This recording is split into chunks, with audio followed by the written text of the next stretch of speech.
next part in our Yachtmaster series. I'm John Mendez and we're doing a little bit on night navigation. Before one ventures out at night, a couple of safety things. I'd always recommend life jackets, as things can go wrong at night just as quickly as day, but searching for things is never easy on the boat. And you need a bit of practice at this to feel comfortable. It's very different. The visibility and the perception of depth and how far and near things really are, they all take a little bit of getting used to. Night work is all about planning and preparation. So before I go anywhere at night, I like to have a good look at the chart and then compare it with the plotter and make sure I've got a good visual picture in my head of what we're going to do. A few little tools of the trade that are essential for me.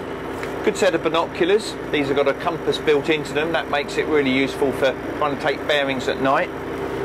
I'm still quite a Luddite at heart, so I like the hand bearing compass as well. I find that essential.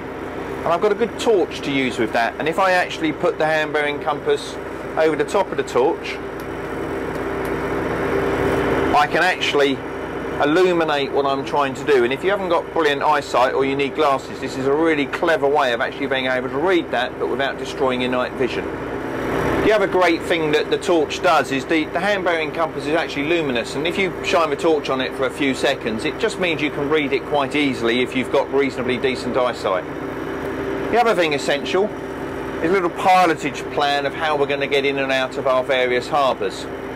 Obviously you can't really see it in the dark, so you need a little head torch or a small torch just to illuminate it as you're going along. And the crucial thing you do is you don't ever point the torch at the helmsman, because you'll destroy his night vision, and that might be the crucial thing that means we don't hit something. The other thing we want to be careful and concentrating about is speed at night. We need to choose speeds that are easy to work with.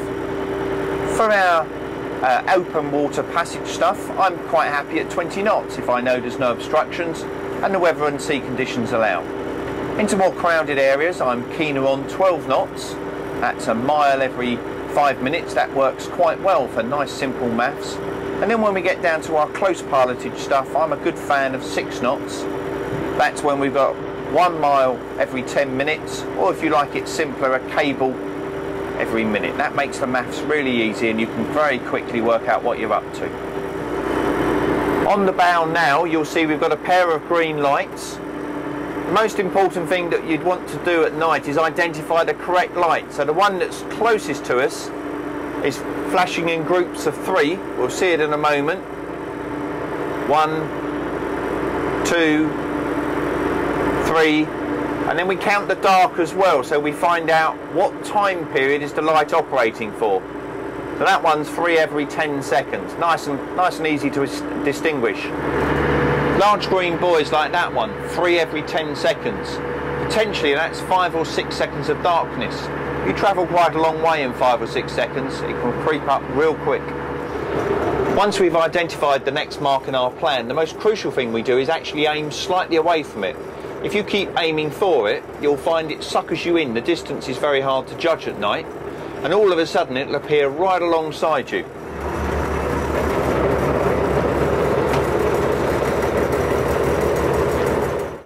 At night, the ships that look quite big by day appear absolutely huge. This one here is displaying the lights for a power-driven vessel greater than 50 metres, and in addition he's got 3 reds at the top of his mast showing he's constrained by draft. And we've got an exceptionally low tide tonight, so he's going to have to be very careful negotiating the channel coming out. Here at night, the plotter, and I've got a radar overlay as well, is a great aid to what's happening. We can see the enormous blob over here, which is actually the enormous ship you just saw going out. And we've got another target coming in behind us, which we can pick up on our AIS. The purple is the land being picked up and the solid objects by the radar. So when they're lining up with the buoyage or the land itself, you're absolutely certain of where you are, and it's confirming your plotter's position as well. Massive aid.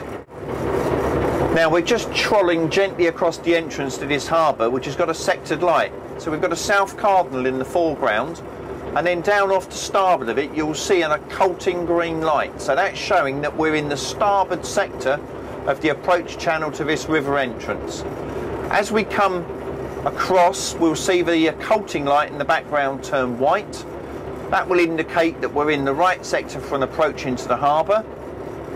And we can also use the transit of the south cardinal and the occulting light. They're just coming into transit now.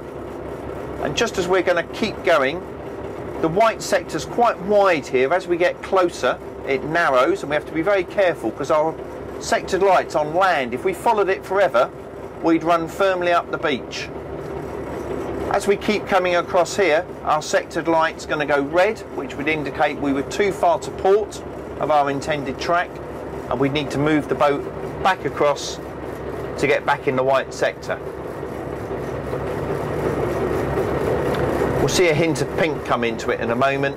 There we go, and now it's gone red. So the sectored lights now are occulting red.